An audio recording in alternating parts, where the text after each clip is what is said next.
ഈ മാസം 2-നാണ് സർക്കാർ ഏറ്റെടുത്ത തിരുവണ്ണൂർ പാലാട്ട് AUP സ്കൂളിൽ വിദ്യാർത്ഥികൾ പഠനം ആരംഭിച്ചത്.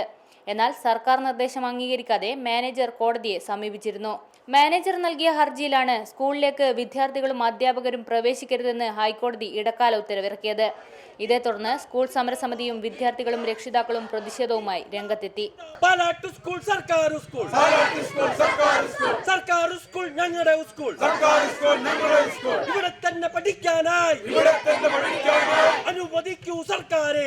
AG വ്യക്തമായി കോടതിയിൽ കാര്യം പരാമർശിക്കാതെ സ്കൂൾ ഏറ്റെടുത്ത വിവരം മറച്ചു പിടിച്ചുകൊണ്ട് അവിടെ കോടതിയെ തെറ്റിദ്ധരിപ്പിക്കുകയാണ് AG എടുക്കുന്നത്. AGയുടെ നടപടിയിൽ പ്രതിഷേധിക്കുകയാണ് ഞങ്ങൾ.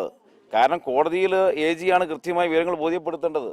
കാര്യങ്ങൾ പഠിക്കാതെ ഇതുപോലെ പൊതുവിദ്യാഭ്യാസ കാര്യങ്ങളിൽ നയം സ്വീകരിക്കുന്ന ഇത്തരം AGമാരെ നീക്കം ചെയ്യണമെന്ന് ഞങ്ങൾ ആവശ്യപ്പെടുകയാണ് കേരള സർക്കാരിനോട്. കോഴിക്കോട് DDO സ്ഥലത്തെത്തി വിദ്യാർത്ഥികളെ പാലാട്ട് AUP സ്കൂളിൽ നിന്നും തിരുവണ്ണൂർ BRCയിലേക്ക് മാറ്റി. ഈ മാസം 20-ന് ഹൈക്കോടതി ഹർജി വീണ്ടും പരിഗണിക്കും. റിപ്പോർട്ടർ, കോഴിക്കോട്.